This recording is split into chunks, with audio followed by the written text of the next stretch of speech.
Hello friends, இன்றைக்கி நம்ம வேதி பிணைப்பு பற்றி பார்க்கலாம். மூலக்கூறில் உள்ள அணுக்கள் குறிப்பிட்ட கவர்ச்சி விசையினால் இணைக்கப்படுது. இக்கவர்ச்சி விசையே வேதிவினைப்புன்னு அழைக்கப்படுது. வேதிவினைப்பு பற்றிய கோசல் லூயிஸ் கொள்கை, அதாவது 8 எலக்ட்ரான் விதி என்னன்னு பார்ப்போம். மந்த வாயுக்கள் நிலையான எலக்ட்ரான் அமைப்பை பெற்றிருக்கிறதுனால அவை மற்ற அணுக்களுடன் எளிதாக இணையவதில்லை அல்லது அரிதாக இணையுது. இதற்கு காரணம் 8 எலக்ட்ரான் விதி. இவற்றோட இணைதிறன் 0. இங்கே பார்த்தீங்கன்னா தனிமத்தின் பெயர், அதாவது மந்த வாயுக்களோட பெயர் helium, neon, argon, krypton, xenon, radon, அவற்றோட அணியன், அப்புறம் எலக்ட்ரான் கூட்டோட அமைப்பு. இதில் அனைத்துமே கடைசியாக 8 எலக்ட்ரான்களை கொண்டு தான் முடியுது, ஹீலியத்தை தவிர.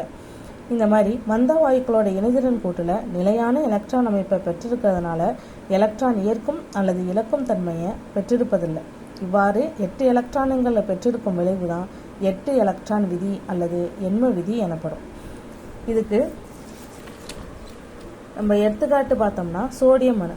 சோடியம் அணுவோட அணியன் 11 ஒரு எலக்ட்ரானை இழந்து நியான் அணுவின் எலக்ட்ரான் அமைப்பை பெற்றிருக்கு.